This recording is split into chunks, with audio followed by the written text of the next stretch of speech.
Assalamualaikum warahmatullahi wabarakatuh. Selamat pagi, salam sehat untuk semuanya.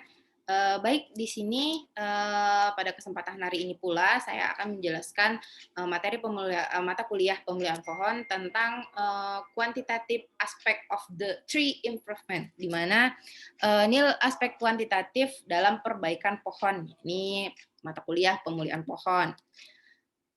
Untuk yang pertama, kita akan membahas tentang konsep statistik. Nah, bagaimana konsep statistiknya? Pemulihan tanaman atau memerlukan bantuan statistik, baik itu pula pemulihan pohon.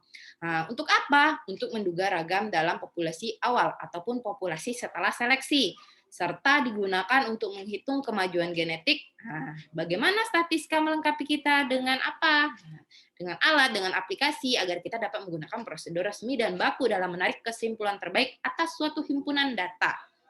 Sebaliknya, agar proses statistika itu berjalan dan juga dapat digunakan dengan benar, maka kita harus menyusun rencana percobaan dengan tepat. Nah, seperti itu.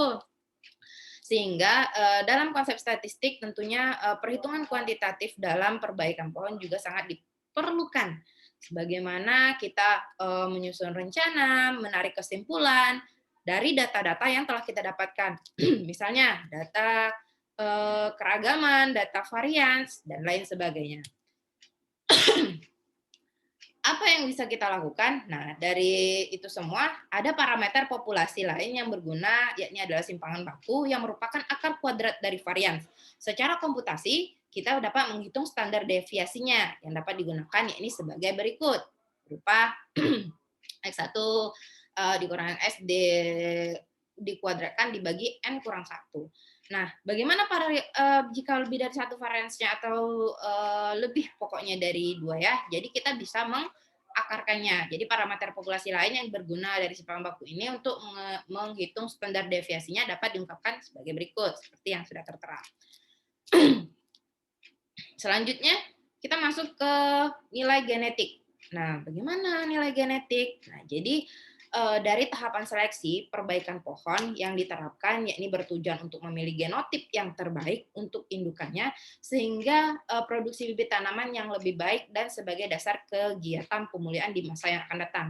Nah, jadi kita itu aspek kuantitatif itu kita menilai genetik yang seperti apa yang baik untuk indukan, genetik seperti apa yang bisa kita lihat agar dia ternyata terbukti bahwasannya dia indukan yang baik. Nah, jadi kita lihat dari keturunannya. Nah, jika keturunannya itu memiliki kualitas yang baik, maka tentunya indukannya juga memiliki kualitas yang baik seperti itu. Jadi bagaimana cara kita menilainya? Kita menilai dari keturunannya. Selanjutnya di dalam penilaian genetik kita ada dua istilah yang ditanyakan di sini, ada daya gabung umum dan yang satu lagi ada daya gabung khusus atau spesifik. Nah, untuk yang pertama, daya gabung umum ini, nilai pemuliaan individu didefinisikan sebagai 2 kali kemampuan menggabungkan umumnya. Perbedaan antara nilai pemuliaan dan kemampuan menggabungkan umum sebagian besar bersifat konseptual. Bagaimana? Bagaimana sih daya gabung umum ini gitu kan? Jadi dimisalkan bahwasanya ada ada contoh, misalnya ada benih A, B, C, dan D. Nah, si A genetiknya bisa disilangkan dengan B, C, dan D. Dan dia bisa menyesuaikan. A bisa menyesuaikan dengan B, A bisa menyesuaikan dengan C, dan A juga bisa menyesuaikan dengan D. Dan dia memiliki hasil yang sama-sama bisa menyesuaikan. Namun dia tidak memiliki karakteristik ataupun varians. Nah, di sini tentunya jadi si A ini merupakan daya gabung umum karena dia bisa menyesuaikan dengan B, C, dan D. Next, selanjutnya daya gabung khusus atau daya gabung spesifik, di mana kemampuan menggabungkan khusus atau SGA adalah istilah yang mengacu pada kinerja rata-rata keturunan persilangan antara dua tetua tertentu yang berbeda dari apa yang diharapkan berdasarkan kemampuan menggabungkan umum mereka saja. Itu bisa negatif hasilnya ataupun juga bisa positif hasilnya. Kemampuan menggabungkan khusus selalu mengacu pada persilangan tertentu dan tidak pernah ke induk tertentu dengan sendirinya. Jadi kalau untuk daya gabung khusus, misalnya dari contoh populasi dari yang A, B, C, dan D, maka dia misalnya si B kan bisa misalnya dia memiliki karakteristik berbuah banyak. Nah, sedangkan yang D dia memiliki kayu dan batang yang besar, misalnya kayunya itu keras lah gitu ya. Nah, jadinya ketika B dan D disilangkan, maka dia akan memiliki karakteristik yang spesifik ataupun khusus. Tentunya dia memiliki misalnya dengan batang kayu yang besar dan keras serta berbuah banyak, misalnya seperti itu. Tapi itu tidak bisa juga kita harapkan dengan penuh harapan bahwasanya nanti akan seperti itu hasilnya. Terkadang juga bisa negatif hasilnya, juga bisa positif. Nah, seperti itu. Next. Selanjutnya jenis variasi genetik. Nah, bagaimana jenis variasi genetik ini? Jadi, variasi dalam populasi pohon dapat diartikan menjadi komponen genetik. Modelnya sederhana yang dijelaskan sebelumnya untuk uji nilai pohon individu dapat diperluas untuk diterapkan pada variasi yang ditemui dalam populasi individu. Di sini ada istilah P sama dengan G ditambah E. Apa ini gitu kan? Maka variasi dapat dinyatakan sebagai variasi fenotip, yakni variasi genetik ditambah dengan variasi lingkungan. Apa artinya itu tambah itu? Nah, jadi variasi genetik itu berinteraksi dengan variasi lingkungan sehingga memiliki karakteristik. Nah, itulah jenis-jenis dari variasi genetik. Oke, selanjutnya ada heritability.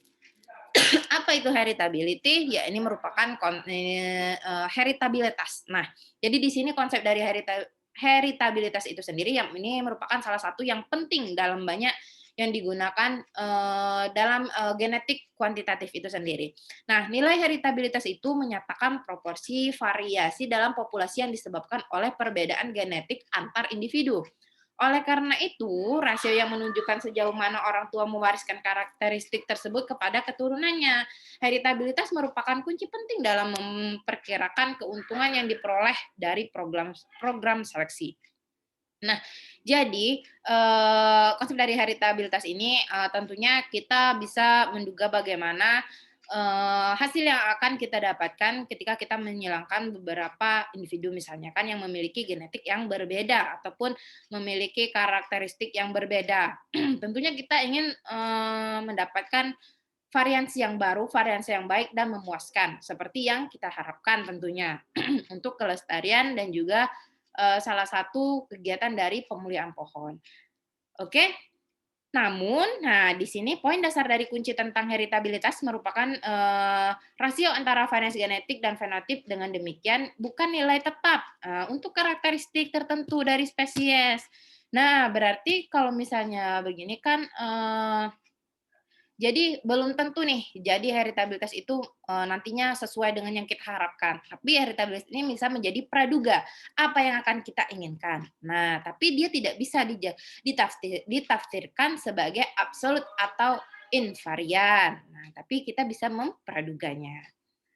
Oke, selanjutnya adalah seleksi dan keuntungan genetik. Nah, seleksi didasarkan pada prinsip bahwa nilai genetik rata-rata individu yang dipilih akan lebih baik daripada nilai rata-rata individu dalam populasi secara keseluruhan.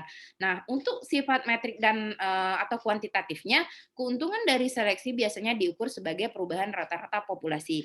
Nah, di mana kegiatan seleksi dan juga keuntungan kita menggunakan ilmu genetik ini tentu banyak. Nah, dari seleksi misalnya kita menginginkan misalnya kita telah tahu nih, misalnya ada salah satu keturunan yang memiliki apa namanya, keturunan yang baik. Tentu indukannya kita jadikan sumber benih misalnya. Nah, adapun kalau misalnya dalam suatu tanaman, nah tentunya kita akan menseleksi mana yang lebih baik seperti itu. Nah, kita lihat dari pengembangan hasil dari genetik yang telah disatukan sehingga menghasilkan varian. Nah, serta keuntungan dari seleksi biasanya diukur sebagai perubahan rata-rata populasi yang ada. Oke. Baik, itulah penyampaian tentang aspek kuantitatif dalam perbaikan pohon ataupun tanaman. Jadi untuk selanjutnya nanti untuk seleksi seleksi tanaman di aspek genetika nantinya akan disambung pada materi saya yang selanjutnya. Oke, sekian yang dapat saya sampaikan. Kurang dan lebihnya saya mohon maaf. Safe healthy semuanya. Saya akhiri wabillahi taufiq wal hidayah. Wassalamualaikum warahmatullahi wabarakatuh.